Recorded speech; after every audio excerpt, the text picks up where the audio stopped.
তোর এত বড় সাহস, আমার বাড়ি থেকে আমার ছেলের বিয়ের সময় তুই গয়নার টাকা চুরি করিস? দুলা ভাই, আমি এই সম্পর্কে কোনো কিছু জানি না দুলা ভাই, আমি চুরি করিনি। কোথায় রেখেছিস বল, আমি কিন্তু তোকে পুলিশে ধরিয়ে দেব। তুই চোর, তুই স্বীকার কর, স্বীকার কর। আমি চোর না।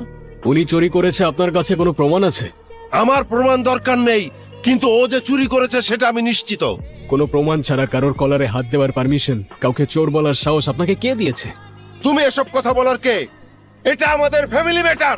আমি জানি কে চুরি করেছে, আর যে চুরি করেছে তাকে আমি আপনার এখানে আপনার সামনে নিয়ে আসবো। ব্রো, কত ভরি আছে এখানে? আমি যতটুকু জানি 100 ভরির নিচে এই ফ্যামিলিতে বিয়েই হয় না। কিন্তু কেউ তোমাকে সন্দেহ করবে না তো?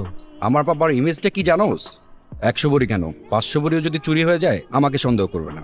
বারে গোল্ডেন বয়, শেষমেশ গোল্ড চুরি করে কেটে পড়লি। রায়ান, এ দেখ, এখানে 100 ভরি সাথে ক্যাশও আছে, ঝামেলা করিস না, ভাগ চাইলে ভাগটা নিয়ে যা। পুরোটাই নিয়ে যাব, আর সাথে তোকেও।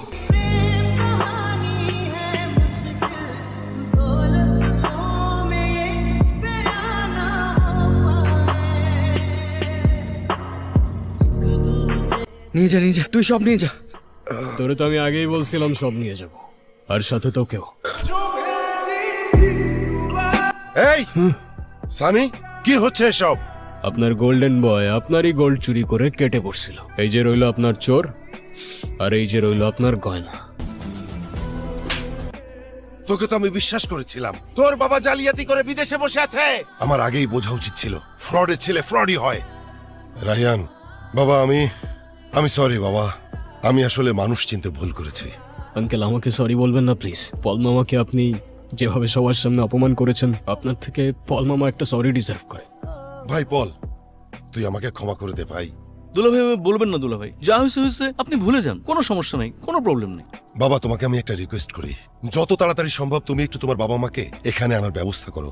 তোমার সাহস আর সততা দেখে আমি বুঝতে পেরেছি আমার মেয়ে তোমার কাছেই হ্যাপি আর সেফ থাকবে। আরে বিয়ে বাড়িতে গান বাজনা কই, গান বাজনা বাজাও।